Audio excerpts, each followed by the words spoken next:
all best plans and all that. I had every intention to go into the heart of the forest, completely connect with nature, take all my paints with me and paint a beautifully Scottish inspired scene. But it's not the best weather. I've driven to the forest and I don't really want to leave the car, so that's okay. What I'm going to do is paint from the car and paint what's in front of me, and I've just sat here for about 10 minutes just connecting to the scenes, and there's little birds like floating around, there's gorse, there's trees, there's nature. So it's a lesson that we can choose our inspiration wherever we are, and it's also a lesson in surrender, in that sometimes we have the best plans and they don't work out, and all we can do is surrender to what we have been given and into the moment. So let's see what happens today. So there's the little view in front of me, and this tree here, it was attracting lots of little birds. There's a robin just sat there just now, so I might use that as the focus, but also there's the gorse around, so we can use artistic license and bring the gorse into the foreground, and we can just choose our own composition, but we can use the inspiration from what's outside the window. Just a reminder that I'm sat in the car, so let's see. Okay, I am so excited to be using these paints today. I thought I'd treat myself to these natural earth paints, eco-friendly oil paints. Never used them before. They came through the post, and with every art geek we get so excited with all these materials that are new. I've wanted to direct my practice, but my teaching in this direction for a while, to be more environmentally aware of the materials that I'm using. I am aware that I use acrylics a lot, and I'm trying to get away from those, both in my teaching and in my practice, because acrylics are plastic and we have enough plastic going into the water system and back into the environment. So I did my research and found these paints, so let's see how we get on with these today.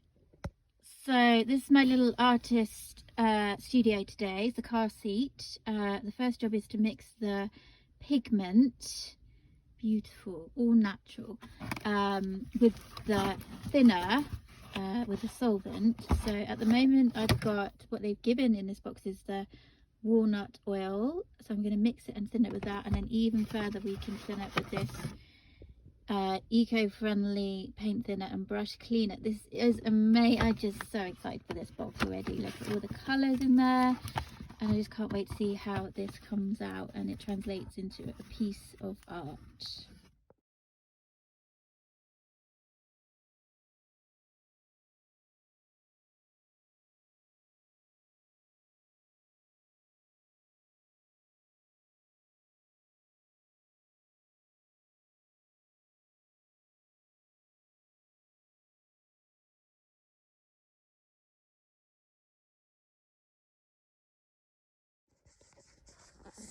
So that was by far the messiest thing I've ever done in a car. In hindsight, probably the best thing to do is to mix the paints before I come out. I'll do that next time. I've got my colours mixed up, so I think that's me for my palette today. I've got some burnt umber, yellow ochre, burnt sienna, it's like an ultramarine, what do they call it? Yeah, ultramarine, and then a green and a black and a white. I think that's all I need. The thing I am missing is a yellow. So if you know my acrylics, they're quite vibrant. My acrylic work is quite vibrant, so let's see how we get on without a vibrant yellow. I do have the yellow ochre there. Maybe mixed with white we'll be able to manage. So let's see. I've got my canvas, it's a board, and the scene is still there. It did start raining, so I made the best call of not leaving the car. Let's see what happens.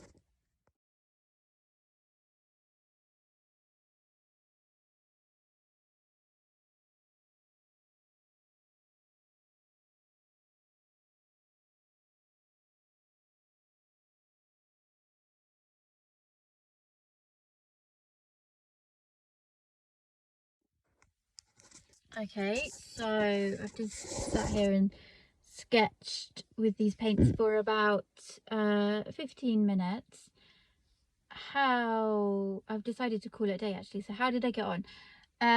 Not the best, because the palette is seriously lacking in greens. There's only sort of one tone of green that you can make with these colors, even if you mix the blue and the yellow and then the green that comes. And as I showed you earlier, the scene is so vibrant, full of gauze and beautiful green, all the different tones of greens. I'm so used to just being able to mix those with acrylics or even oils when I have more colors at my disposal. So what I've done is taken it as an exercise and a practice in mark making, and just observing the light and the dark in the scene. Different brush strokes that you can create and different marks that you can create with brush, more than looking at colour, which is fine. It's all been good. It's been a practice in mindfulness, of completely connecting to the moment and to nature whilst in a car. So I'll show you now the final picture. It's not finished, okay? And so it's not finished.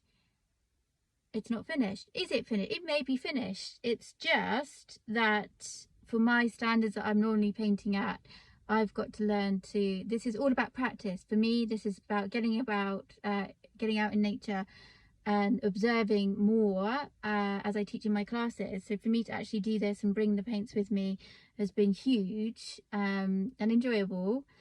And I will do it again. I will use these paints again, but I know that you can bring other colours into it. So I can bring my oil paints and mix into it and bring all the greens that I would like to next time.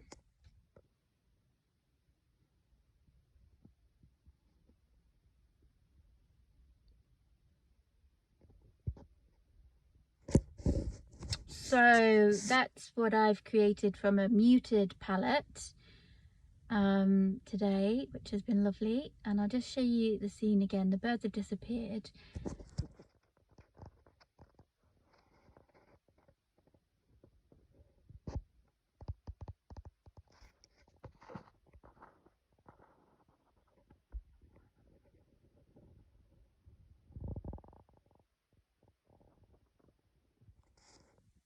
So that's it from me for today. I'll come back next time with more demos and bring you out in the beautiful Scottish landscape. And now I have to clear up this mess and return the car to the house and explain to the husband why there's paint all over the seat.